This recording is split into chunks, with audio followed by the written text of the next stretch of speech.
네, 오늘은 사도행전 4장 말씀입니다. 예, 그 드라마 보십니까? 드라마 최근에 뭐 보셨나요? 저 나쁜 엄마랑 그 다음에 한 개 더 있었는데 나쁜 엄마랑 한 개 더 있었는데 기억이 안 나네요. 예, 드라마는 동시대인들의 고민과 또 이상을 잘 드러내 줍니다. 드라마 응답하라 시리즈 있었죠. 드라마 시리즈가 있었는데 그것도 그랬고 최근에 막을 내린 또 나쁜 엄마에서도 서로를 극진히 돌보는 그 시골 마을 사람들의 우정이 감동적으로 그렇게 그려졌었습니다. 드라마 속에서 사람들은 서로의 편이 되어주고 또 힘들 때는 함께 울어줍니다. 그래서 이제 드라마를 지켜보는 사람들은 드라마 속의 주인공들을 보며 웃고 울고 또 웃으면서 맞아 그때는 그랬지 이렇게 추억하기도 하고 그래 역시 인심은 시골 인심이야 이렇게 말하기도 합니다. 그러나 드라마가 끝나고 나면 그냥 그것으로 그만입니다. 사실 이 드라마가 보여주는 것은 실현되지 못한 이상들입니다. 시골 인심이 그렇게 좋지 않습니다. 여러분들이 살아보시면 아시겠지만 시골 인심이 이렇게 막 이상화되어 있죠. 우리의 과거도 마찬가지예요. 1988 돌아가면 저 살았던 때잖아요. 1988 제가 대학교 4학년 때였는데 그렇게 뭐 이렇게 인심이 많거나 그러지 않았습니다. 저희 동네에서도 싸움이 정말 많았습니다. 리처드 헤이스가 이렇게 말했습니다. 그 신약의 윤리적 비전에서 이 누가 사도행전을 쓴 분이 누가라 그랬죠. 이 누가는 초대 교회가 고대의 두 가지 이상을 실현해 냈다고 말합니다. 이제 고대란 그리스 사회의 이상 그리고 유대 사회의 이상을 초대 교회가 그만 실현해 보였다라고 쓰고 있습니다. 하나는 그리스 헬라 문화의 이상이었는데 이 이상은 그런 거였습니다. 아리스토텔레스가 니코마코스 윤리학에서 이야기한 것인데 한 영혼을 가진 우정, 그러니까 소울메이트로서의 우정, 한 마음 한 뜻을 이루는 그런 우정, 그리고 어떤 재산을 공유할, 친구는 재산을 공유한다. 그래서 재산을 공유할 정도의 깊은 우정을 가진 그런 윤리, 사회, 관계를 갈망했었죠. 그러나 실제로 그리스는 이 이상을 실현해내지 못했어요. 또 하나는 유대교의 신명기적, 우리가 이제 구약 성경에서 알고 있는 신명기적 이상이었습니다. 이것은 상호 돌봄으로 가난한 사람이 없는 공동체를 그들은 꿈꾸었습니다. 신명기에 보면은 너희 중에 가난한 사람이 없게 하라. 그리하면 내가 너희 땅을 축복하겠다는 말씀이 있거든요. 그랬는데 유대 사회는 우리가 아시지만 성전 지배 체제는 이 이상을 또 하나님의 이 명령을 그들은 실현하지 못했어요. 그런데 놀랍게도 사도행전의 이 교회는 헬라 세계의 이상과 유대교적인 이상적인 공동체를 실현해 버립니다. 최근에 이제 그 김기현 목사님, 박용호 목사님, 또 김관선 목사님 이렇게 같이 만나서 이번에는 부인들과 같이 이렇게 식사를 하는 시간이 있었는데요. 그때 이제 대화 중에 김기현 목사님이 이런 얘기를 하셨어요. 정약용이 이제 캐톨릭 신자였잖아요. 캐톨릭 신자들이 이제 기독교를 받아들일 때 이렇게 생각했대요. 처음에는 유교가 꿈꿔왔던 이상 있잖아요. 수신제가 치국평천하, 자기 몸을 다스리고 가정을 다스리고 그 나라를 평화롭게 다스린다. 그럼 그게 무슨 뜻이에요? 공동체 안에 평화를 이루는 걸 말하잖아요.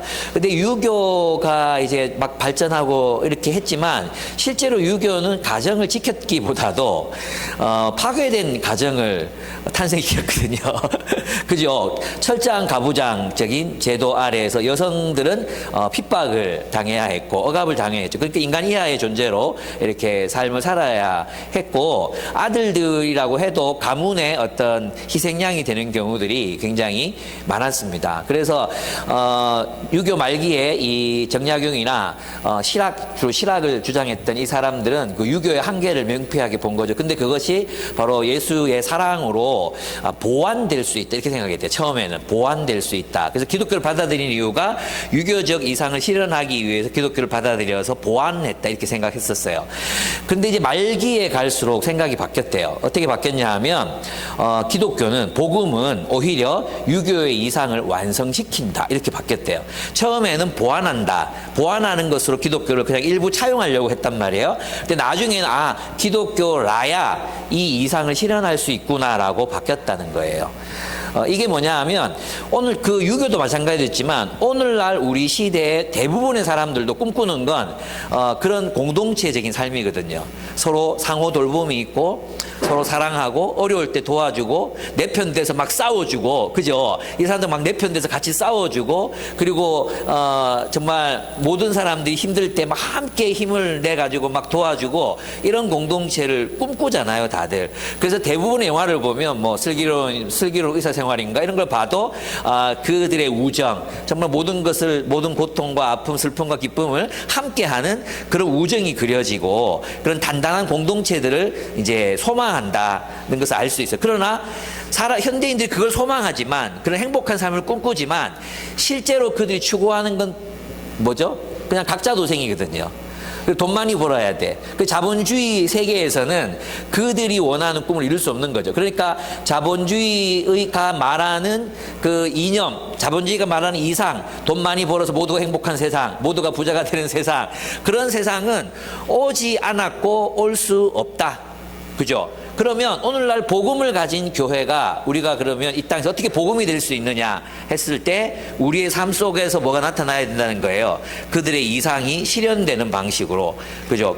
정말 여러분이 원하는 그 삶이 여기에 있어요. 라고 이 공동체가 보여주는 방식으로 우리의 복음이 증언되어야 한다. 그것이 이제 오늘 우리 이 본문을 통해서 우리가 이제 배울 수 있는 그런 교훈이라고 할 수 있습니다. 그러면 궁금한 게 생기죠. 아니, 이게 제정신으로 되나? 제정신으로 안 되지. 안 돼서 이제 이런 삶을 구현을 하려면 두 가지가 필요한데 하나는 술이고 하나는 성령입니다. 술에 취하든지 성령이 취하든지 둘 중에 하나를 취해야 되는데 근데 성령이 취한다는 거, 성령이 충만하게 된다는 게 또 어떤 의미인가도 한번 살펴보려고 합니다. 먼저 이제 신문의 장면이 나오죠. 체포와 구금의 이유가 정말 좀 황당한 이유입니다. 사도들이 이제 미문에서 앉아서 구걸하는 나면서부터 안진뱅이 된 장애인을 고쳤어요. 이게 죄목이 되는 거예요. 왜 이렇게 소동이 일어났느냐? 이것 때문에 이제 사도들은 잡혀 들어갑니다. 근데 그 배후에는 부활을 증거했다. 이게 죄목이 됩니까, 여러분? 근데 여러분 이거는 베드로가 처음 부활을 증언한 게 아니었거든요. 이 당시 보면 사두개인들, 제사장 가문들은 부활을 신앙이 없었어요. 안 믿었어요. 그러나 바리새인들에게는 부활 신앙이 있었어요. 그리고 쿰난 공동체 사람들에게도 부활 신앙이 있었어요. 그러면 사두개인들이 바리새인이나 이제 쿰난 공동체를 안 잡아갔거든요. 근데 베드로가 말하니까, 베드로가 죽은 자의 부활을 말하니까 잡아갔어요. 왜일까요? 왜 그럴까요? 왜 이들이 여기 이제 세번역에 보면은 격분하여라고 돼 있거든요. 그들이 부활을 증거했는데 예수의 부활을 내세워서 죽은 사람들의 부활을 선전하고 있는 것에 격분해서 사도들을 붙잡았다 이렇게 돼 있어요. 아니 이게 무슨 죄가 됩니까? 그죠? 근데 그들은 베드로가 전하는 이 부활에 대한 복음, 부활의 사실을 전하는 이 복음에 대해서는 진짜 화가 났던 거죠. 왜 그랬겠어요? 위기감을 느꼈기 때문입니다. 그러니까 바리새인들이나 쿰난 공동체가 하나님께서 마지막 날에 의인들을 부활시킨 이건 별로 도전이 되는 게 아니었거든요. 그런데 베드로가 전했을 때는 한꺼번에 몇 명이 예수를 믿습니까? 남자만 5,000명이 돌아오는 거죠. 그리고 이 당시 유대 사람들이 예수가 부활했다는 사실을 알고 있었거든요. 그죠? 예수가 부활했다는 것을 사람들이 대략적으로 알고 있었거든요. 그렇기 때문에 이 베드로가 전하는 부활의 복음은 폭발력이 있었던 거예요. 그렇지 않으면 잡아갈 이유가 없어요. 아니 뭐 성전 미문에서 안식일날 고친 것도 아니고 그죠? 제자들이 그냥 그 병자 고쳐서 좋은 일 했잖아. 잡아다가 표창장 줘야지. 그죠? 그런데 왜 잡아가? 그것은 베드로가 전한 부활의 복음이 굉장히 파급력 또는 폭발력을 가지고 있었기 때문이라고 결론을 내려볼 수 있습니다. 그런데 이제 그렇다면 이제 우리가 알 수 있는 건 뭐냐 하면, 여기서 정말 중요한 게 뭐냐 하면, 이때만 해도 예수의 부활이 사실이 아니라고 한다면, 바리새인들 혹은 여기 나와 있는 대제사장 가문들 있잖아요. 이 가문이 이 소동을 끝낼 한 가지 확실한 방법이 있었어요. 그것은 뭐냐 하면, 아리마대 요셉의 무덤, 거기에 가서 무덤 문을 열고, 여기 봐라. 예수, 너희가 메시아라고 믿는 또 저 베드로가 부활했다고 말하는 저 메시아 예수가 여기서 썩어가고 있다. 저기 봐라. 저 곰팡이 저 보이지? 저 구더기 보이지? 죽었지? 이러면 끝나는 거예요. 그죠? 그럼 기독교 신앙은 지금까지 내려올 수가 없었어요. 그런데 그들은 분명히 이 베드로가 전한 이 부활의 복음을 멈출 수 있었음에도 반론이나 반증을 제시하지 못합니다. 없었기 때문에. 예, 간단해요. 예, 이게 뭐 보통 똑똑한 사람들입니까? 그냥 끝낼 수 있잖아요. 그랬는데 그들은 그렇게 할 수 없어서 단지 무엇을 잠재울 수밖에 없었느냐? 소문. 예수가 부활했다는 소문을 잠재우려고 하지 근거를 대서 부활에 대한 이 복음을 끝내려고 막으려고 하지 않았다는 거죠. 그 사실을 드러내려고 하지 못했다는 것입니다. 그러니까 예수의 부활이 확실한 역사적 사실이라는 것을 알 수 있습니다.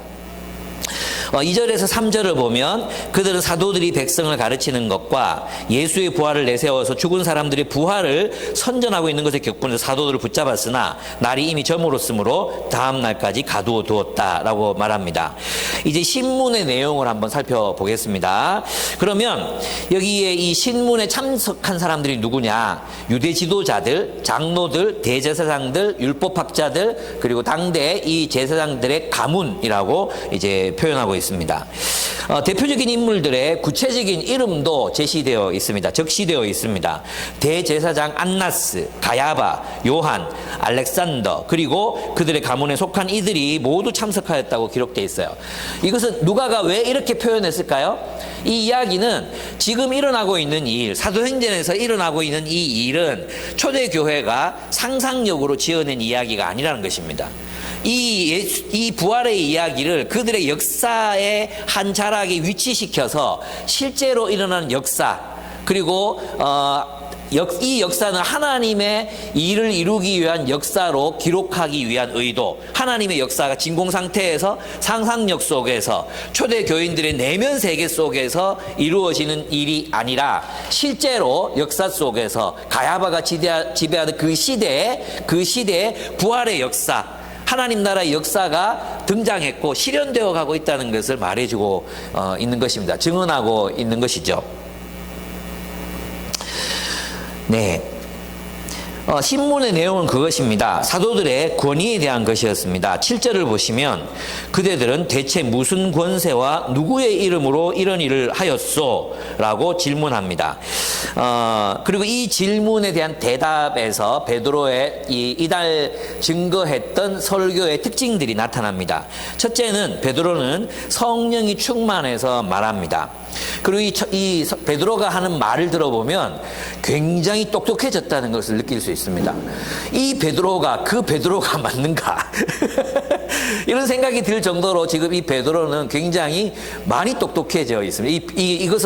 이 말을 풀어가는 것을 보면 엄청나요. 이걸 보면 이제 예수님이 걱정하지 마라, 잡혀가더라도 성령이 너희가 말할 것을 알려주실 거다 했는데 그 말이 진실인 것 같아요. 그리고 또 하나는 예수님의 부활 후에 40일 동안 누구를 만났어요? 이 사람을 만나잖아요. 베드로를 만나서 제자들 만나서 가르치잖아요. 그 40일간의 가르침이 굉장히 영향력이 있었다는 것을 말해줍니다. 그래서 이 마지막 끝판의 이 교육이 굉장히 중요하다고 할 수 있습니다. 베드로는 일어난 그 기적이 나사렛 예수의 이름으로 일어난 일이라는 것을 증언합니다. 백성의 지도자들과 장로 여러분 이렇게 말하면서 굉장히 이제 이 사람들 존중하죠. 그러면서 우리가 오늘 신문을 받는 것이 병자에 행한 착한 일과 이렇게 말해요. 병자에 행한 착한 일과. 아니 왜 우리가 신문을 받습니까? 우리가 아픈 사람 고쳐줬다 그렇게 신문을 받고 있습니다. 이렇게 얘기하는 거, 이 부당하다는 것을 이제 알리는 거죠. 그 다음에 그가 누구의 힘으로 낫게 되었느냐 하는 문제 때문이라면 이게 분명히 나 때문에 나은 건 아니지 않습니까? 이 얘기인 거죠. 여러분이 저를 아시지 않습니까? 내가 뭐라고 이 사람을 낫게 하겠습니까? 나를 통해 낫게 하신 분은 나사렛 예수입니다. 내가 딴 사람 이름이 아니고 나사렛 예수의 이름으로 낫게 했다고. 이 말이 뭡니까? 그럼 나사렛 예수라는 분이 지금 내 기도를 듣고 그분의 능력으로 낫게 하신 것이지, 아니 내가 뭐라고 이런 일을 하겠습니까? 이런 뜻이에요. 그래서 여러분 모두와 이 모든 이스라엘 백성이 이것을 알아야 합니다. 이 사람이 성한 몸으로 여러분 앞에 서게 된 것은 여러분이 십자가에 못 박아 죽였으나 하나님이 죽은 사람들 가운데서 살리신 나사렛 예수 그리스도의 이름을 힘입어서 된 것입니다. 이렇게 이제 이야기를 주장을 강하게 이렇게 합니다. 즉 그가 이제 이 병이 나은 것은 바로 예수 때문이라는 것입니다. 이것은 이제 굉장히, 이 사건은 굉장히 중요해요. 왜냐하면 예수님의 부활이 그냥 죽은 사람이 살아난 어떤 기적적인 사건에 불과한 것이 아니라 그 부활하신 예수가 지금도 살아계셔서 하나님 오른편에서 온 세상을 바로잡으시기 위해, 이 부패하고 정의롭지 못한 세상을 바로잡으시기 위해 지금도 일하고 계시다. 그래서 인간을 고통스럽게 만드는 질병과 그리고 불의와 악함을 치유하고 회복시키시고 그래서 온 세상을 바로잡아 가시는 분이 지금도 일하고 계신다는 그 증명하는 사건이기 때문에 미문의 안전병이 일어난 사건은 굉장히 중요해지는 거예요. 그냥 예수가 부활했다, 그리고 예수가 메시아네, 여기서 끝나는 게 아니에요. 예수의 부활은 지금도 부활의 역사 속에서 지금도 진행되고 있는, 그 부활의 역사는 지금도 진행되고 있는 역사다. 죽은 사람이 살아나는 이런 일이 아니라 부활이 의미하는 바 하나님의 통치가 실현되고 있다. 하나님께서 드디어 일어나셨다. 하나님께서 드디어 온 세상을 바로잡기 시작하셨다. 하나님의 정의와 공의가 실현되고 있다. 그것을 입증하고 증명하는 사건. 하나님은 잠자는 하늘님이, 그게 저 하늘에서 눈 감고 잠자고 있는 분이 아니다. 지금도 그분은 하나님 우편의 보좌에 앉아 통치하고 계시는 하나님이시다. 예, 그것이 이 본문에서 이제 누가가 말해주고 싶었던 사건인 것입니다. 그러면서 베드로는 이 부활 사건과 무엇을 연결짓냐 하면 모퉁이돌 얘기를 갑자기 해요. 모퉁이돌. 그러면 이제 성전의 모퉁이돌이 되시는 예수 그리스도, 이걸 설명해야 되잖아요. 그럼 예수님이 성전의 모퉁이돌이 되셨다. 이게 무슨 말일까요? 어떤 뜻일까요? 이 말은 뭐냐 하면 새로운 성전의 모퉁이돌이 되셨다는 의미는 옛 성전이 이제 필요 없어졌다는 뜻이잖아요. 그죠? 옛 성전. 그러니까 베드로의 이 어떤 선포는 이 당시 베드로와 요한을 붙잡아갔던 사두개인들, 제사장들, 그리고 그 당시 지도자들에게는 너희는 끝났다 이 얘기인 거예요. 하나님이 너희를 심판하셨고 하나님이 너희가 기대하던 메시아를 세우셨는데, 왕을 세우셨는데, 메시아가 왕이라는 뜻이잖아요. 왕을 세우셨는데 그 왕이 바로 예수다. 그리고 그가 모퉁이돌이 되셔서 사도들이 연결되고 사도들의 복음을 듣고 5,000명이 연결되고 5,000명의 복음 전도로 또 수많은 사람들이 연결되고 미국 사람들이 예수를 믿고 한국 사람들이 예수를 믿어서 새로운 성전, 다시 말하면 새로운 나라가, 이 성전 그러면 건물 성전이 세워지는 것만 얘기하는 게 아니에요. 그것은 새로운 인간 사회, 옛 세상을 대체할 새로운 세계가 일어나고 있다. 새로운 세상이 지어져 가고 있다. 이 얘기인 거예요. 그래서 베드로 사도가 이제 모퉁이돌 대신 예수님, 이 베드로전서 똑같이 이 말이 나오잖아요. 이 베드로 말이 맞는 거죠. 이 베드로가 예수님이 모퉁이돌이라고 하시고 우리는 벽돌이 되어, 하나의 벽돌이 되어 그에게 연결되어서 어떻게 되어 간다고요? 함께 지어져 가느니라. 함께 지어져 가는 성전이 된다. 근데 놀라운 건 뭐냐면 이 새로운 성전은 옛 유대 지배 체제를 대체하는 것입니다.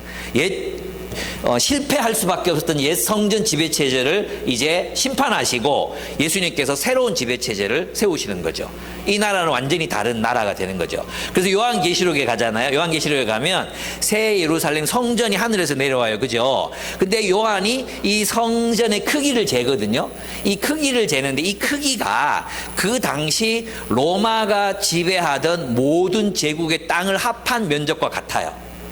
그래서 있잖아요. 이 새 성전의 크기를 자를 대서 그 지중해 세상에 이걸 이렇게 지도로 이렇게 그어 보면 로마가 지배하던 땅, 그 땅을 하나님 나라, 즉 예수의 나라가 대체하게 될 것에 대한 환상과 비전이라는 것을 알 수 있습니다. 그래서 모퉁이 돌이 되셨다. 이 말은 굉장히 정치적으로 보면 굉장히 혁명적이고 아주 이제 저항적인 그런 어떤 메시지라고 이렇게 이야기할 수 있는 거죠.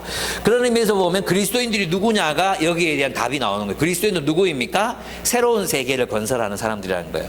이 세상 탐욕과 폭력의 질서에 사로잡힌 이 세상 속에 그리스도께 붙어서 새로운 질서를 건설해 완성되지는 않은, 아직 완성되지 못했지만 주님과 함께 건설해 가고 있는 새로운 하나님의 나라, 예수 자주 얘기했죠. 그리스도의 십자가의 사랑, 그리고 발을 씻기는 섬김, 그리고 십자가에 달려 죽기까지 한 용서, 그것으로 세워지는 하나님의 나라, 그 하나님 나라를 설명하고 있다고 이야기할 수 있습니다. 그래서 베드로는 이 예수가 구약 성경이 예언한 바로 그 메시아라는 사실을 힘있게 선포합니다. 그는 시편에 버림받았으나 모퉁이 돌이 된 다윗 왕과 같은 인물이요, 오직 하나님이 유일하게 주신 구원의 이름이라는 것입니다. 사람들의 12절 하반절 보시면 사람들에게 주신 이름 가운데 우리가 의지하여 구원을 얻어야 할 이름은 하늘 아래 이 이름밖에 다른 이름이 없습니다라고 말씀하셨던 것입니다. 그래서 성전 미문의 장애인이 예수의 이름으로 낫게 된 이 사실은 부활하신 그리스도께서 살아계셔서 하나님의 통치를 실현하고 있다는 강력한 증거라는 것입니다. 톰 나이트의 표현을 빌리면 예수의 부활이 하나님께서 불의하고 부패한 세상을 바로잡기 위해 일어나셨음을 의미하는 것입니다. 그러므로 성전 미문의 장애인을 치유하신 이 사건은 필연적이라고 할 수 있어요. 이걸 보여줘야 돼요. 이걸 보여줘야 뭐가 됩니까? 하나님이 예수를 통해 온 세상을 바로잡고 계심을 증명하는 사건이라는 것을 보여주기 위해서 이 사건을 기록하고 있습니다. 그렇습니다. 예수는 새로운 성전의 모퉁이돌이 되십니다. 이 모퉁이돌, 그러니까 주님이 모퉁이돌이 되려면 예수님의 부활이라는 것이 믿는 사람들의 내면 세계에서 발생한 사건이다, 이렇게 말할 수 없다는 거예요. 그것으로는 성전 미문의 장애인을 고칠 수가 없어요. 그죠? 이거는 역사적 사건이잖아요. 외부의 힘으로 그가 일어난 것이지 우리 내면의 깨달음으로 그가 그러면 그 장애인도 어떻게 돼야 되냐면 우리의 내면 세계, 그는 여전히 성전 미문에 앉아서 구걸하고 있는데 우리의 내면 세계 속에서는 그가 부활했다고, 그가 고침 받았다, 이렇게 믿으면 되는 겁니까? 그게 아니잖아요. 그래서 있잖아요. 기독교인들의 믿음, 신앙이라는 것은 부활의 역사적 부활에 기초하고 있는 것이지 상상하는 부활 또는 재개념화한 부활, 그런 의미로의 부활을 신약 성경은 적어도 그 어느 곳에서도 그렇게 설명하고 있지 않다는 거예요. 부활의 역사성은 우리의 믿음의 근간이 됩니다. 부활이 역사적인 사건이 아니라면 그냥 예수를 믿는 것이나 간디를 따르는 것이나 그렇게 큰 차이가 나지 않게 되는 거죠. 예수는 인류의 어떤 위대한 성현이 될 수 있을지 몰라도 구원자가 될 수는 없다는 것이죠. 그렇습니다. 그래서 이 새로운 성전은 옛 성전을 무력화시키고 파괴하게 될 것입니다. 예수는 새로운 질서의 시작입니다. 우리는 그에게 연결되고 함께 새로운 성전으로 지어져 가야 합니다. 이 성전에는, 계시록에는 이 성전에는 자연 질서의 회복, 즉 에덴이 있고 하나님의 빛이 온 세계를 비춥니다. 이 세계는 법, 강대 온 세계 국제법 이것들은 철저하게 강대국의 이익을 위해 종속돼 있잖아요. 법률은 정의를 실현하고 구현하기 위해서 제정되어야 되는데 대부분의 법률들은 가진 자들의 기득권을 보호하고 또 그런 법률이 지어져 있잖아요. 이 모든 법들은 다 소멸될 것입니다. 그리고 하나님의 빛, 하나님의 말씀의 빛이 온 세상을 비추어서 모든 사람들이 그 하나님의 빛 가운데서 걸어가게 될 것이다. 이것이 요한계시록의 비전입니다. 결국 이 새로운 성전은 세상 제국의 탐욕과 폭력의 질서를 대체하고 사랑과 섬김의 질서로 변혁되어 갈 것입니다. 하나님 나라는 누룩처럼 온 세상을 그렇게 변화시켜 갈 것이고 하나님 나라는 겨자씨처럼 자라나서 온 세상에 강대한 하나님의 나라를 이루게 될 것이라는 것이 그 시초가 이제 사도행전 4장에서 이제 나타나고 있는 거죠. 그들의 판결을 이제 한번 살펴보겠습니다. 그들의 판결. 여러분 이제 다 서서 들을까요? 오늘은 유대인들처럼 제가 앉고 여러분들이 서고 그러면 어떨까요? 예, 좋을 것 같은데 제가 앉고 여러분 서고 뭐 잠시 서서 한번 들어볼까요? 예, 그러면 졸리는 분들만 일어서시는 걸로 그렇게 하도록 하겠습니다. 네, 그들의 판결. 그들은 일어난 사실을 부인할 수가 없었어요. 그죠?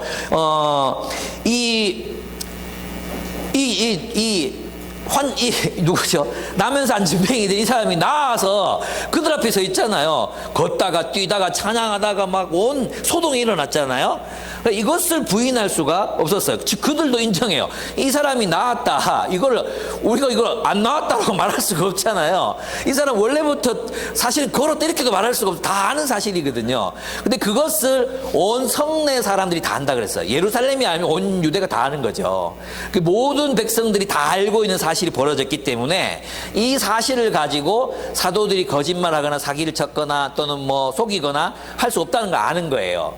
그것은 대적들도 인정하는 사실이었어요. 누구가 병자가 나았다. 그럼 이게 초대교회는 초대교회의 존재는 뭐예요? 역사적 사실이잖아요. 초대교회가 없었다 이렇게 말할 수 있는 사람은 아무도 없어요. 그죠?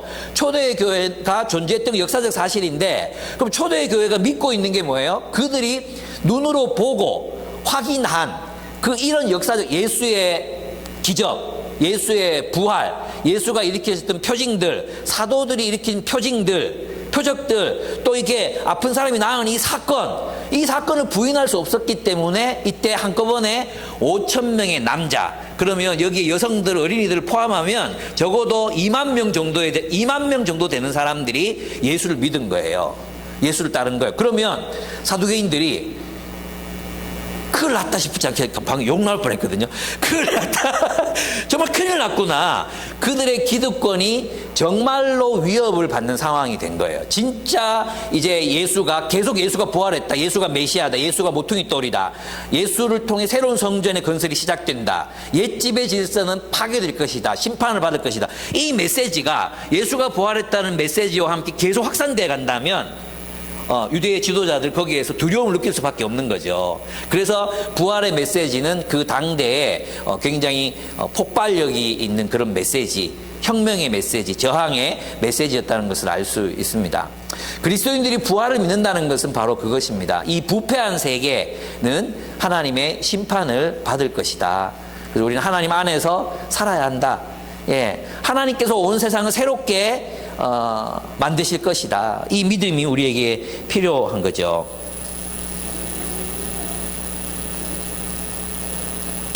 예, 톰 나이트의 말을 한 번 더 빌리면 베드로의 선포, 즉 예수가 부활하셨으며 그가 유일한 메시아, 유일한 구원자라는 사실, 이 선언은 당대의 지배체제를 흔들어 놓을 만한 가능성을 내포하고 있었기 때문에 그들은 사도들을 급히 잡아들일 수밖에 없었던 것입니다.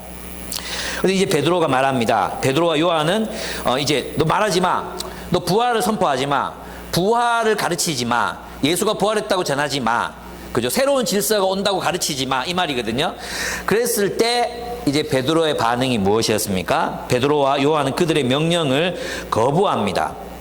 19절 한번 보실까요? 19절 한번 보시면 하나님의 말씀을 듣는 것보다 당신들의 말을 듣는 것이 하나님 보시기에 옳은 일인가를 판단해 보십시오. 우리는 보고 들은 것을 말하지 않을 수 없습니다. 이렇게 말해요. 예, 정말로 일어난 사건이란 거죠. 그죠? 예, 그들이 지금 베드로가 사람들 앞에서 그분은 우리의 마음속에서 부활하셨습니다. 이게 아니에요. 정말로 부활하셨습니다. 이게 하는 게 정말로 부활하셨습니다. 유대야 지도자들은 백성들 때문에 사도들을 처벌할 수가 없었습니다. 그래서 다시 위원만 하고 내보냅니다. 요한은 이 기적으로 낳은 사람의 나이를 언급하는데 놀랍게도 그의 나이는 40살이었습니다. 왜 굳이 누가가 40살을 강조할까요? 40살을 강조하는 이유는 40년의 고난이 끝났다는 거예요.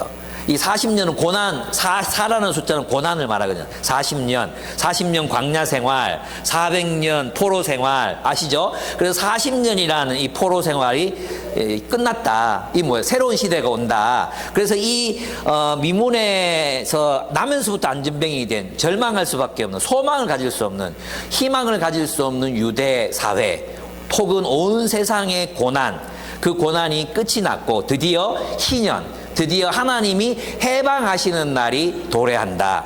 하나님이 우리를 죄와 탐욕과 폭력의 질서로부터 해방하시는 날이 도래한다는 것을 보여준 사건이 바로 성전 미문에 있는 장애인을 고친 사건이에요. 그러니까 하나님 나라의 도래와 실현을 보여주기 위해서 이런 기적들, 표적들이 활용되는 것이지 모든 병자들 고침으로 하나님 나라가 늘 막 과시하는 것이 하나님의 뜻이 아니었다는 거죠.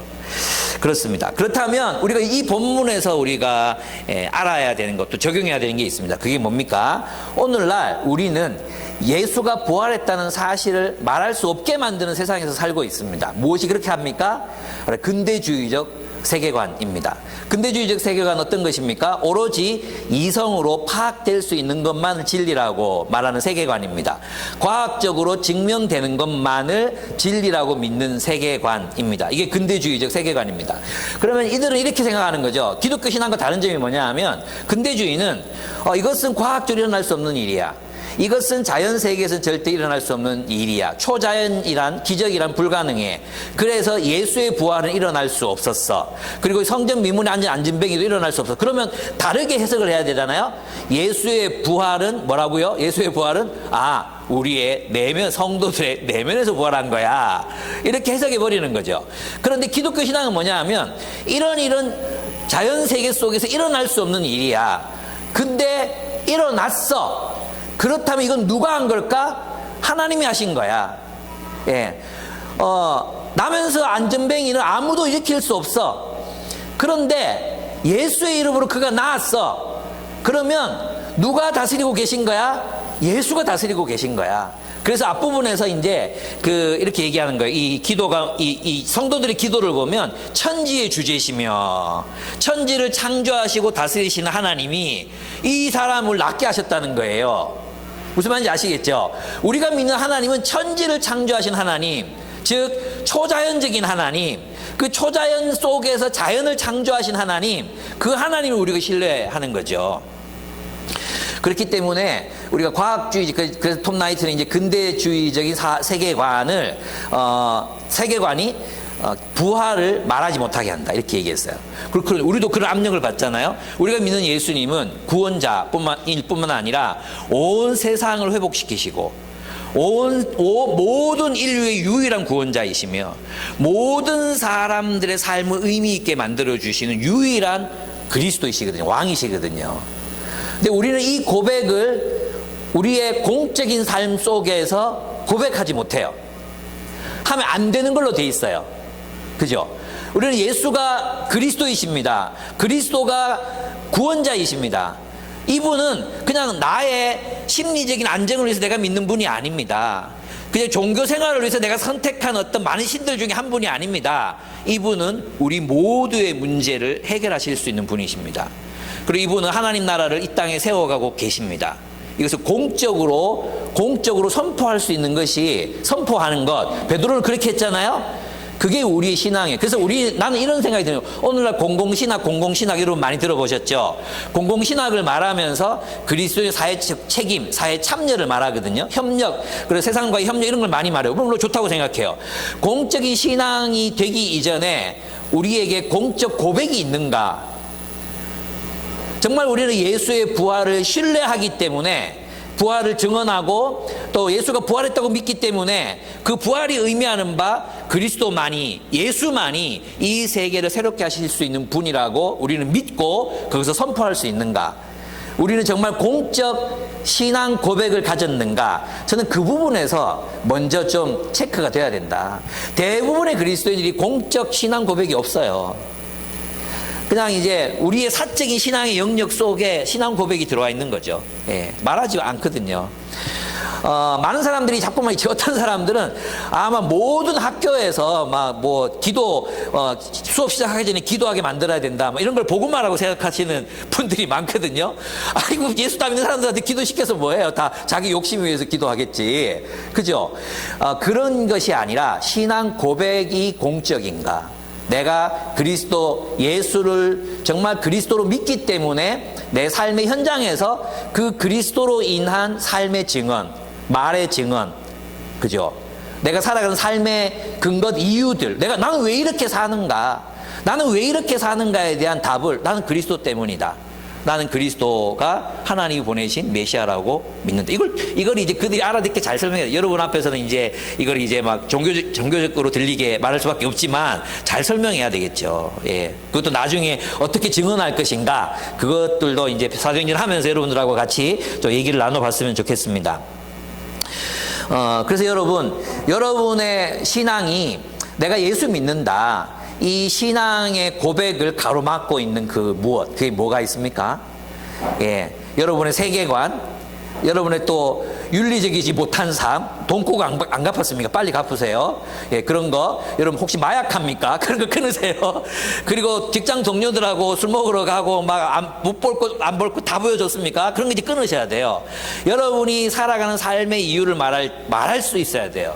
그 이유가 예수 때문이라고, 나는 예수 믿는 사람이에요 라고 말할 수 있는, 나는 예수가 구원자라고 믿어요 라고 담대하게 선포할 수 있는 그 근거를 제시할 수 있는 그런 여러분의 삶이 되었으면 좋겠다. 예, 그렇습니다.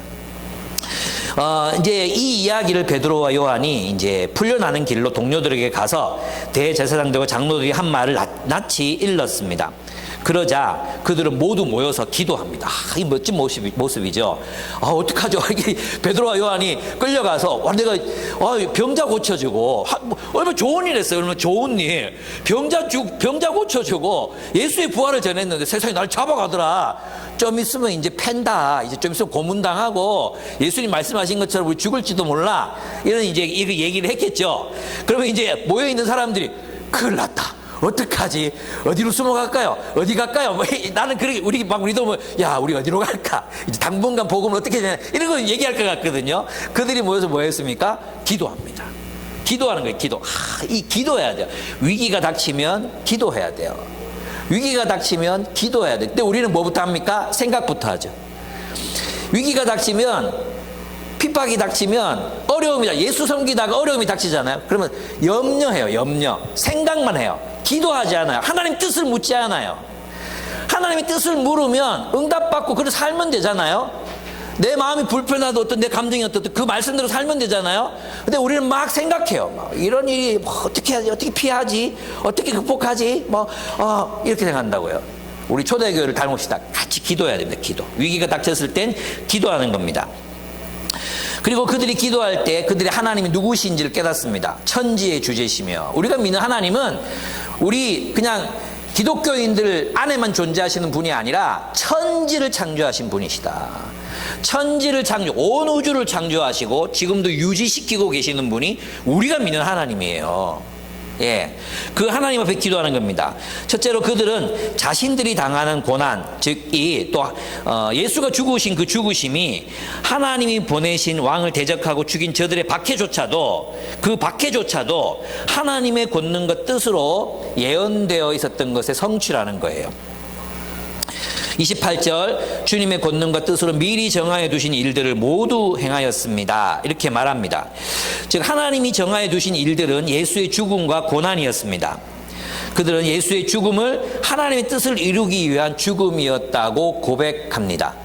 그리고 이어서 그리스도인들이 받게 될 핍박, 교회가 받게 될 핍박도 하나님의 뜻 안에 있는 것이라고 이야기합니다. 여러분, 우리가 그리스도인이 되면 고난이 없을 것 같습니까? 있습니다. 여러분, 우리는 외부에서 박해가 있습니까? 지금 예배 드린다고 누가 와서 잡아갑니까? 예, 몽둥이 들고 와서 막 해산을 명령합니까? 물대포 쏩니까? 그렇지 않습니다. 우리가 당하는 고난은 어떤 것입니까? 그 고난은 교회를 세우다가 당하는 고난입니다. 교회를 세우다 보면, 교회를 세우는 게 뭡니까? 사람 사랑하는 거잖아요. 사람을 사랑해, 가르쳐, 돌봐, 그러면서 당하는 고난, 그게 핍박이에요. 그게 우리가 당하는 어려움이에요. 안 그렇겠어요? 뭐가 어렵습니까? 외부에서 우리를 핍박해서 어렵습니까? 그런 거 없어요. 몰라, 이제 중국이 온 이제 동아시아를 지배하게 되면 곧 그런 날이 올지 모르겠지만, 적어도 내가 살아있을 동안은 그런 날이 올 것 같지 않아요. 여러분 때는 좀 고생할지도 모르겠지만 그런 날이 오겠습니까? 예, 그런 날은 오지 않을 것 같습니다. 북한이 우리를 삼킨다고요? 공산주의 걱정하지 말고 기후위기를 걱정하세요. 예, 공산주의 걱정할 때가 아닙니다. 지금 우리 뭘 염려해야 됩니까? 우리가 당하는 고난이 뭡니까? 여러분, 사람을 세우려고 사랑하다 보면 배신당합니다. 실망합니다. 여러분의 지도자, 리더들, 숙직이들 실망합니다. 실망. 와, 기쁨의 교회, 좋은 교회라고 찾아왔는데 이런 일이 일어날 수 있지. 예. 우리가 여러분 한번 양심에 손을 얹고 솔직하게 한번 대답해 보세요. 나는 완전하다. 손 들어 보세요. 나는 완전하다. 정말 너무 놀랍습니다. 한 명도 없습니까? 이렇게 많은 사람들 중에 완전한 사람이 한 명도 없어요. 이런 일이 있을 수 있습니까? 어떻게? 기쁨의 교회에 한 명은 있어야지. 우리 아무도 완전하지 않다는 건 무엇을 말합니까? 우리는 서로가 용서가 필요한 존재들이라는 거예요. 용납이 필요한 존재들이라는 것입니다. 우리가 주님 섬기다 보면, 사람을 사랑하다 보면 실망한 일이 생깁니다. 여러분 있잖아요. 그런 거 겪어보지 않았습니까? 여러분 생일이 되면 누구한테 기프티콘 보내잖아요. 근데 있잖아요. 분명히 여러분은 5만 원짜리 통닭을 보냈어요. 근데 돌아올 때는 이디야 커피 한 아메리카노 한 잔이 돌아와. 이럴 때 여러분 실망하거나 실족하지 않으셨어요? 나는 5만 원짜리 보냈는데. 그래서 이제 실망하지 않습니까? 저는 있잖아요. 그래서 여러분이 5만 원짜리 통닭 보낼 때 맛있게 먹지만 부담이 될 때도 있어요. 이 5만 원짜리로 갚으면 거덜나거든요. 한두 명이 아니잖아요. 그러면 거덜나잖아요. 그럴 때 있습니다. 그런데 이런 게 실망스러운 거죠. 나는 지한테 막 이만큼 돌보고 이만큼 섬기고 막 지 힘들다 할 때 막 진짜 있는 거 없는 거 다 해가지고 막 챙겨서 보내고 막 코로나 걸리다 해가지고 그 앞에다 막 죽 걸어 놓고 막 별짓에서 내가 아프다 하니까 찾아보지도 않아. 에이씨, 교회 떠나야 되겠다 이 생각하는 거죠. 예, 그런 생각해요. 공감받을 줄 알고 괜히 목사님하고 상담했다가 시커 야단 맞고, 아이씨 진짜 결혼시켰네, 교회 못 다니겠다, 이런 생각 할 수 있단 말이에요. 우리 그런 일이 일어날 수 있습니다. 예. 제가 아는 한 교회에서는 그랬어요. 청소년 애들이 버스 타고 가다가 한 여자애가 조는 걸 보고 남자애가 추행을 한 거예요. 근데 그 여자애가 목사님 딸이야. 남자애는 그 집사님 딸이고, 잠시 아들이야. 딸이 딸 추행하면 안 되지. 아들이고. 이런 일들이 일어날 수 있습니다. 예. 그게 또 교회입니다, 교회. 예. 그래서 여러분 있잖아요. 저는 정말 이해 안 되는 게 어떤 거냐 하면, 교회 안에서 정의로운 심판이 이루어져야 되잖아요. 분명히 정의로운 심판, 악한 일들에 대해서 악하다고 말하고 판단하고 그다음에 징계하고 이런 일들이 있어야 되죠. 그래서 교회는 치리가 있어야 되고, 그죠? 근데 이 치리의 목적이 뭐죠? 교회의 치리의 목적은 회복이거든요. 교회의 치리의 목적은 처벌이 아니고 회복이거든요. 회복시키기 위해서 이제 때로는 죄도 노출하고 때로는 수치도 당하게 하고, 그리고 같이 옆에 있어주면서 이제 지켜주는 거잖아요. 떠나버리면 뭐 교회가 할 수 있는 게 없잖아요. 근데 우리는 때때로 이제, 그렇죠. 여러분 있잖아, 알라바마입니까? 거기서 있었던 일, 브루도프 공동체 맞죠? 브루도프 아미시 공동체에서 있었던 일인데, 제가 얘기 많이 했잖아요. 여기 아미시 공동체 옆에, 이 마을 옆에 한 청년이 살고 있는데 일자리도 없고 맨날 술이나 먹고 해가지고, 이 공동체에서 이 청년에게 우유 배달하는 일을 맡겼어요. 살리려고. 일을 맡겼잖아요. 근데 이 친구가 하루를 삑 돌아가지고 총 들고 와가지고 수업하고 있는 학생들 교실로 들어가서 다 쏴 죽였어요. 아미시 사람들. 아미시가 크리스찬들이잖아요. 다 죽였어요. 예. 그랬는데 놀라운 일이 일어났다 그랬죠. 이 아미시 공동체 사람들이 그 피해자 가족을 찾아가서 그 자녀들이 셋인가 넷 있었는데 이 아이들이 대학 졸업할 때까지 등록금을 다 대줬어요. 미국 대학 등록금 꽤 비싸거든요. 그걸 끝까지 다 책임져줘요. 그리고 정말 꼴도 보기 싫을 거 아니에요. 그 청년을 자기 죽인 딸들 그 무덤을 같이 쓰게 그 옆에 형제로 인정해서 같이 안장해 줍니다. 놀라운 일이 일어났죠. 우리 이런 얘기 들으면 감동적이죠. 와, 어떻게 그런 일을 할 수 있을까? 여러분 일이 돼보세요. 내 딸을 죽인 놈, 내 딸을 강간한 놈, 같이 교회 다닐 수 있겠습니까? 그 가족 얼굴 볼 수 있겠습니까? 이런 이야기를 하면 그게 돼야 되는 게 교회 아니야?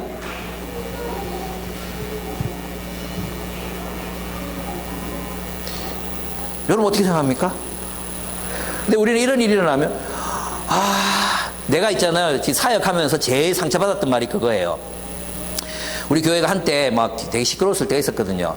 근데 나는 생각해요. 나는 옳았다. 근데 그때 성경 공부한다고 불만도 많고 하여튼 말이 많고 시끄러웠어요. 내 책임도 있는 것 같아요. 내가 잘못한 게 분명히 있을 거예요.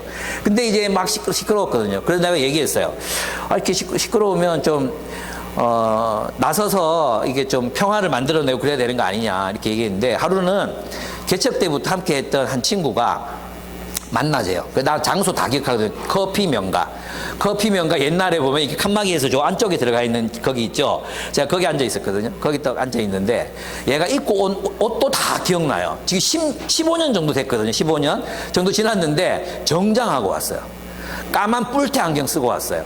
나는 커피를 마셨고 얘랑 앉으면서 뭘 시켰는, 하여튼 프라페인가 하여튼 그런 걸 시켰어요. 그건 음료는 기억이 안 나요. 근데 있잖아요. 왜 만나자고 했냐고 하니까 얘기하는 거예요. 한 번도 정장 입은 적이 없거든요. 그날 정장을 입고 와서 예의를 차려서 하는 말이 교회가 너무 시끄러워서 나가기로 결정했다는 거예요. 교회가 시끄럽대요. 아니, 교회가 시끄러우면 네가 팩트도 알아보고 중재도 하고 네가 평화를 이루기 위해서 일을 할 수 있지 않느냐. 저 시끄러운 거 딱 질색이에요. 나가겠어요. 남의 일인 거죠. 남의 일이었던 거죠. 교회가 남의 일. 그런 걸로 교회 나가면 저 벌써 교회 나갔어야 되죠. 저는 해마다 겪습니다. 그러면서 있잖아요. 요즘 트렌드가 뭐냐 하면 가르쳐 주신 대로 살겠습니다. 내가 진짜 웃기는 게 뭐냐 하면 나가면서 다 쓰는 말이 마지막에 말씀대로 살겠습니다. 가르친 대로 살겠습니다. 뭘 가르쳤는데?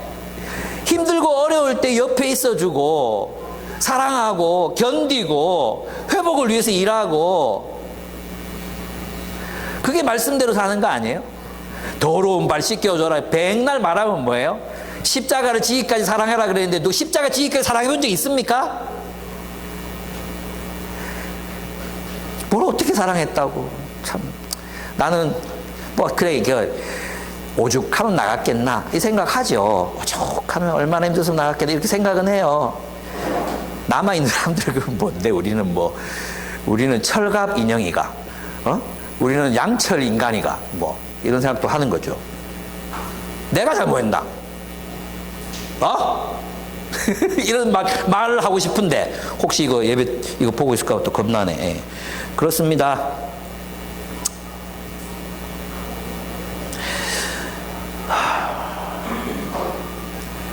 그래서 우리는 기도해야 합니다.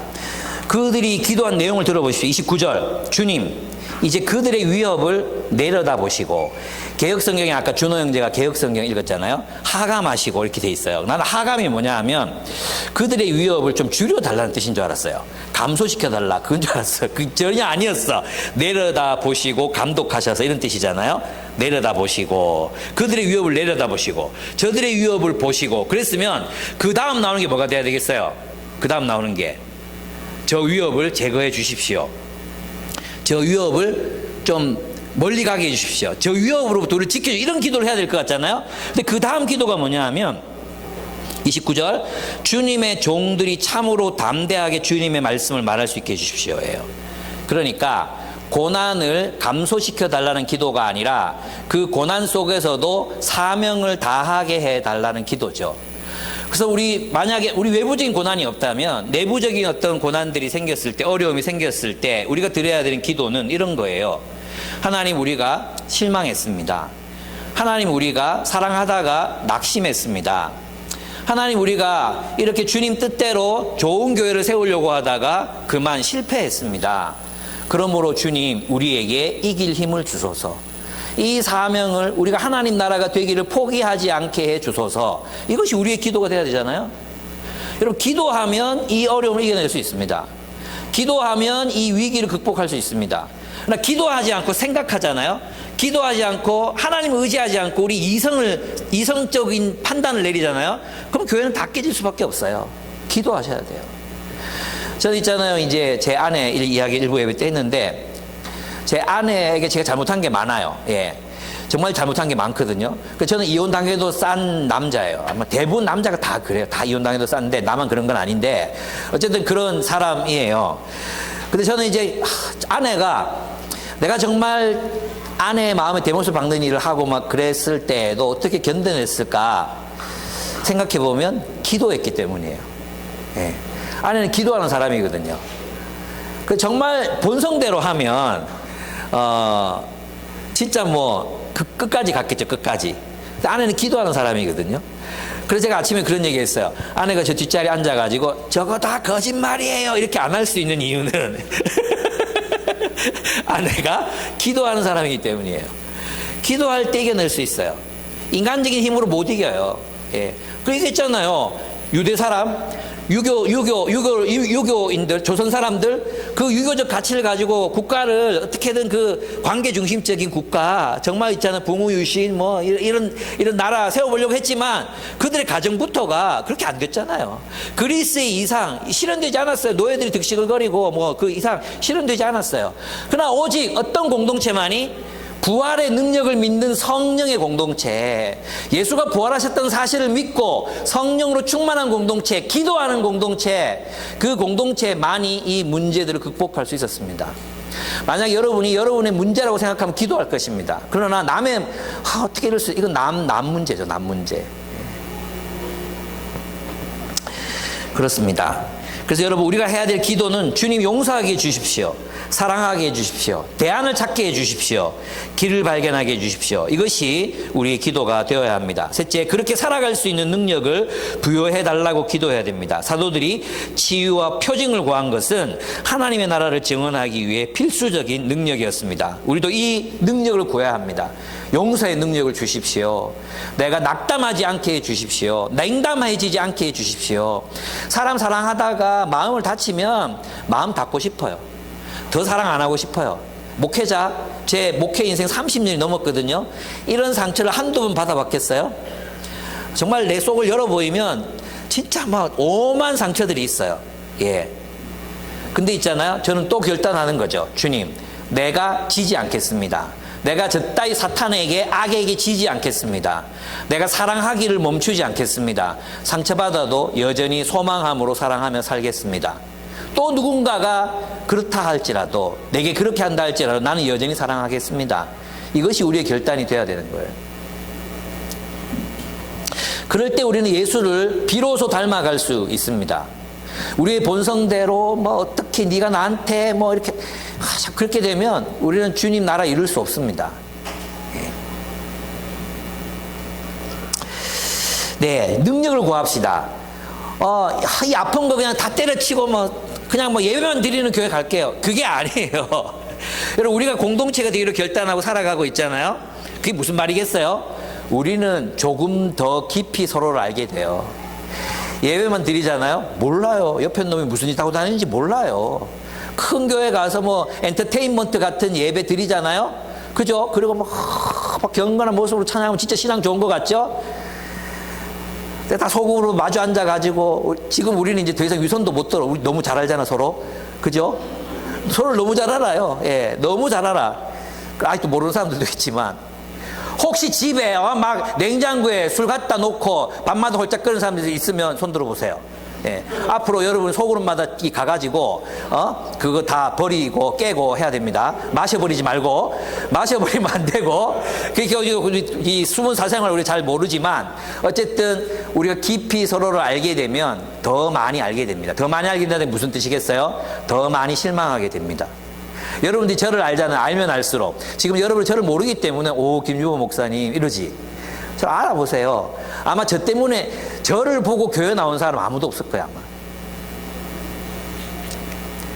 근데 있잖아요. 그 내 모습을 알고도 그래, 주님의 나라를 세우는 건 이런 것이지, 실망하면서도 소망을 가지는 것이지, 상처받으면서도 용서하는 것이지, 그게 교회입니다, 여러분. 저는 여러분들이 그런 삶을 포기하지 않기를 바랍니다. 제가 그랬습니다. 저 포기하지 않을 거예요. 그 악마가 원하는 거니까.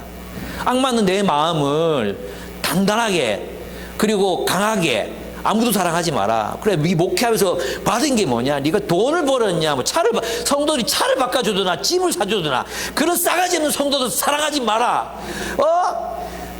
이렇게 할 수 있잖아요. 예. 그렇게 안 해요, 저. 안 할까, 이 새끼야. 내가 그렇게 안 해. 내가 그렇게 안 한다고. 사랑하면 삽시다. 포기하지 맙시다. 예. 그렇게 했을 때 그들에게 변화가 일어납니다. 이것은 성령 충만이 가져온 놀라운 변화였습니다. 성령 충만은 부활로 도래한 하나님 나라를 증언합니다. 여러분, 성령 충만은 있잖아요. 우리 자꾸 이렇게 생각하거든. 성령 충만하면 저절로 사랑을 하게 된다. 이렇게 생각해, 자꾸만. 그럴 수 있어요. 근데 이 말에 들어가 있는 게 뭐냐 하면, 성령 충만에 뭐가 있냐 하면 수동성이에요. 수동성. 성령 충만함을 받으면 수동적으로 선을 행하게 된다고 생각하거든요. 저절로 선을 행하게 된다. 아니에요. 그러면 초대교회에서 이분들이 성령 충만 받아서 했던 게 뭐예요? 재산을 공유하는 거였잖아요. 재산을 공유해서 가난한 사람이 없어졌잖아요. 이게 뭐예요? 그 공동체에서 일어났던 놀라운 변화였죠. 근데 이 사람들이 성령 충만이 사그라들었어. 성령이 소멸됐어. 제정신이 든 거지. 근데 저거 내 건데? 그러면 네가 가지고 있어. 내가 이만큼이나 너한테 너무 많이 줬다, 임마. 다시 갖고 온나? 이렇게 했을까요? 그게 아니에요. 성령 충만은 뭐냐 하면 진리로 충만한 상태를 말해요. 하나님의 진리, 성령은 진리의 영이시거든. 진리로 충만한 상태에서 적극적으로 능동적으로 순종하는 상태가 성령 충만이에요. 성령 충만은 진리로 가득한 상태. 저는 그렇거든요. 말씀을 정말 내 마음이 너무 힘들고 어렵고 막 그런데 말씀을 사도행전 말씀하고 내가 지금 겪는 어려움하고 도무지 매치가 안 돼. 그런데 이 말씀으로 내가 충만해졌을 때 그렇구나. 또 그렇게 살아야지. 기도의 자리에 앉았을 때 그렇구나. 내가 우리 마누라 용서해야지. 이런 마음이 생긴단 말이에요. 그래서 여러분 기도하지 마세요. 용서하기 싫으면 기도하지 마세요. 까딱 기도했다 그러면 막 용서하게 된다니까. 야, 진짜 그래요. 막 기도하지 마세요. 사랑하기 싫잖아요. 계속해서 막 단단한 마음 가지고 막 이렇게 살고 싶잖아요. 그럼 절대 기도하면 안 돼요. 기도하면 그냥 막 사람이 막 흐물흐물해진다니까. 다 보여. 아이고 그래 사랑해야지. 이렇게 되는 게 성령 충만이에요. 진리로 충만한, 진리의 영, 사랑으로 충만한. 그래서 이들은 자기 가진 것들을 능동적 선택으로 하는 거예요. 뭐냐 하면, 그렇지, 우리가 하나님 나라 백성이지, 메시아가 오셨지, 그리스도 오셨지, 하나님 나라 오셨지, 그러면 우리 어떻게 살아야 될까? 그래, 이렇게 사는 거야. 우리 가운데 가난한 사람이 있으면 안 돼. 그래서 파는 거죠. 그래서 이제 팔 게 있는 사람 팔았어요. 여기서 있잖아. 우리는 집도 팔고 밭도 팔았다 하니까 지금 살고 있는 집 팔고 막 밭도 다 팔아가지고 그냥 무산자가 됐나? 돈이 없는 상태가 됐나? 그런 상태가 아니에요. 이것은 바나바는 그렇게 했어요. 바나바는 그렇게 했는데 바나바의 경우가 특이한 케이스였기 때문에 기록하고 있는 거지, 앞에 있는 사람들은 돈이 있었어요. 밭도 있고 집도 있는 사람들. 그래서 그걸 팔아도 생활이 가능한 사람들. 그게 무슨 말이냐 하면 자기에게 필요한 필수적인 것을 빼고, 그죠? 그 필수적인 것을 빼고, 이 필수적이란 말에 고대 사회와 우리 사회가 다르잖아. 이게 참 정하는 게 어려워. 근데 그 필수적인 걸 빼고 나눌 수 있는 것들은 다 나눴다는 뜻이에요. 그게 바로 초대교회가 왜 이렇게 살았냐? 그들은 메시아가 오시면 희년이 성취된다고 봤거든요. 희년. 가난한 자가 없는 상태. 땅 주인들이 원래의 땅을 다 돌려받고 빚이 탕감되는 세상이 온다고 생각했거든요. 근데 그들은 그게 저절로 오는 게 아니라 그들의 능동적 순종으로 그런 세계를 만들어낸다고 생각한 거예요. 그래서 가진 것들을 팔아서 나누기 시작했던 것입니다. 이게 중요한 거예요. 이런 사람들에게 목사가 와가지고 여러분 우리 11조 해야 됩니다 이러면 이 사람들이 어떻게 반응했을까요? 11조만 하면 되는 거예요? 몰랐는데 와씨 11조만 하면 되는 거였대. 야 다 거다라.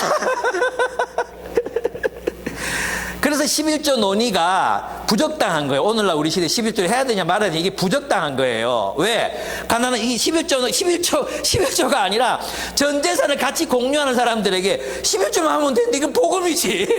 11조를 강조하는 거 복음이지. 여러분, 그래서 우리 공동체 안에서는 그래요. 이 핍절한 자는 뭐냐 하면, 이 가난이라는 말은 사실은 오늘날 우리 시대에서는 상대적인 게 됐잖아요. 상대적인 거. 그런데 고대 사회에서 핍절하다는 말은 진짜 먹고 살 게 없는 거예요. 과부, 그죠? 고아, 이런 진짜 먹고 살 게 없는 사람들, 진짜 남의 도움이 없이 살 수 없는 사람들, 그런 사람들을 먹여 살렸다는 거예요. 뭐 해서라도 자기 재산을 팔아서라도 그들을 먹여 살렸다. 그래서 그 가운데 굶주리는 자가 없었다. 정말로 가난한 자가 없었다. 이게 그들이 말했던 공동체 이상이 실현된 모습이었다는 거죠. 그럼 우리는 어떻게 해야 되겠어요? 우리는 다양한 모습들이 우리 안에 있을 수 있어요. 어떤 사람들은 여러분 가운데, 아나베티스트들에게 제가 물어봤었는데, 그런데요, 어떤 사람들은 요즘에 도시에서 아나베티스트로 사는 사람들은 예전에는 같은 공간에 거주하면서 모든 수입을 같이 내서 n분의 1 해서 썼거든요. 그런 공동체가 있었어요. 근데 지금 그렇게 안 한대요. 지금은 이제 주로 같이 모여서 산대요. 건물을 산대요. 우리처럼 다가구 주택이나 이런 걸 사서 같이 살면서, 그러면 주거비라든지 이런 게 많이 줄어들잖아요. 그죠? 그래서 그 남은 돈들로 가난한 사람들 장학금도 주고 또 이렇게 살아가는 사람들도 있고, 어떤 경우에는 가까운 데 살면서 서로를 돌보는 경우도 있고, 또 어떤 경우에는 이제 노유자들, 노인들과 또 아이들 있잖아요. 가난한 아이들. 이 아이들을 같이 살게 하고 주변에서 서포트하는 사례들도 있고, 다양한 모습이래요. 저도 그렇게 생각해요. 여러분 가운데 정말 나는 한번 공동체로 살아보고 싶다, 이런 분들이 있으면 돈을 모아서 이렇게 그런 공동체적인 삶을 한번 살아보는 것도 좋을 것 같아요. 예. 단 이제 위험성은 뭐냐 하면 오지게 깨질 수 있다. 깨지면 다시 회복이 안 된다. 요거는 이제 감수하고 한번 살아볼 수도 있다. 가까이 살면서 서로를 돌보는 삶을 살 수도 있죠. 저희 교회가 선택한 것은 힘든 사람이 나타났을 때 모금하는 거예요, 모금. 그래서 여러분이 돈을 항상 좀 비축해 두고 있어야 돼요. 우리 교회는 그래서 돈 얘기 많이 하는 교회라 그랬죠. 누군가 가난한 사람이 나타나고 실직을 하고 생활이 어려워졌어. 그러면 함께 돈을 모아서 이 사람이 살아갈 수 있도록, 적어도 뭐 우리 현대사회에서 복지제도도 있으니까 한 1년 정도는 우리가 도울 수 있는, 먹고 살 수 있는 돈 정도는 쉽게 모을 수 있는 교회예요, 지금은. 그래서 그런 부분에서 상호부조, 그래서 이제 가난한 자가 없는 공동체, 하나님 나라의 공동체를 이루는 것, 그런 삶을 우리가 살아가야 되지 않을까 생각합니다. 그래서 오늘 우리 시대의 로망이 뭘까? 많은 사람들이 우리가 어떻게 복음의 부활의 증거로 살아가게 될까? 우리는 어떻게 부활의 증거가 될 수 있는가? 그건 서로 돌보는 거죠. 서로 사랑하는 거예요. 예. 그리고 실망할 수 있는 순간에도 결코 포기하지 않고 서로를 사랑하는 거예요. 이것 없이 우리는 하나님 나라가 될 수 없어요. 서로의 냄새 나는 그 발 냄새를 맡아가며 발을 씻어주는 것, 그것이 공동체고 그것이 교회예요. 여러분, 예수가 부활했다는 것은 이런 삶이 가능하다는 것을 보여준 것입니다. 예수가 부활했다는 것은 우리 안에 이 생명의 능력이 작동하고 있다는 것을 말해주는 것입니다. 그러므로 우리는 포기하지 맙시다. 이 하나님 나라의 삶을 살아가기를 포기하지 맙시다. 끝까지 어떤 어려움이 와도 기도하고 또 서로 참아내고 견디고 그럽시다. 저도 마음이 힘든 일이 최근에 우리 있었어요. 좀 지금도 힘들어요. 근데 한번 현경자매가 차를 운전하고 제가 이제 부산에 가고 있는데 전화가 왔어요. 목사님, 우리 힘내요. 우리 지지 말아요. 저도 힘낼게요. 현경자도 지금 되게 힘든 상태거든요. 저는 그 차에서 눈물이 왈칵, 교통사고 날 뻔했어요. 눈물이 왈칵 쏟아지는 눈물이 왈칵 쏟아지는 거예요. 그래, 힘들 때는 이게 필요하지. 우리가 서로에게 해줄 말은 힘내요라는 거지, 실망했어요가 아니라는 거예요. 우리가 정말 서로가 서로 때문에 힘들어질 때는 우리 힘내요, 힘내서 사랑해봐요, 이 말을 해야지 실망했어요, 떠날게요가 아니라는 거예요. 부활이 우리와 함께합니다. 예수가 지금도 우리를 다스리고 있습니다. 말씀 안에서 기도함으로 이 삶을 살아내는 우리가 되기를 간절히 축복합니다. 저는 그렇게 살 겁니다. 저는 포기 안 해요. 저는 포기 안 할 겁니다. 저는 여전히 하나님의 나라가 성취되고 있다고 믿습니다. 예수님께서 지금도 다스리고 계시다고 믿습니다. 사랑이 증오를 이길 수 있다고 저는 믿습니다. 진리가 악을 이길 수 있다고 저는 믿습니다. 그래서 그렇게 살아보려고 합니다. 여러분도 지지 말고 포기하지 말고 함께 이 삶을 살아가셨으면 좋겠습니다. 저는 오늘 아멘을 강요하고 싶습니다. 아멘. 주희 왜 아멘 안 해? 아멘. 네, 함께 기도하겠습니다. 네. 사랑하다가 상처받을 수 있고 실망할 수 있고 하나님 나라 세워가다가 핍박받을 수 있습니다. 그러나 초대교회가 믿었던 것은 예수께서, 그 부활하신 예수께서 우리와 함께 계시다는 것이었습니다. 그 예수가 우리에게 힘내라 하십니다. 그 예수가 우리에게 힘을 내라. 너희가 처한 그 사회적 환경이 아무리 힘이 들고 어려워도 하나님의 나라는 너희들 가운데 세워지고 있다. 너희들의 삶이 힘들더라도 결코 다른 이들을 돌보고 또 다른 이들에게 관심을 가지고 귀를 기울이는 일에 최선을 다해라. 하나님 나라가 꽃피고 있다. 열매 맺으려 한다. 포기하지 말아라. 주님 말씀하십니다. 어떻게 해야 되겠습니까? 주님께 구합시다. 우리에게 하나님 나라를 살아낼 수 있는 능력을 달라고 기도하기를 원합니다. 함께 기도하시겠습니다.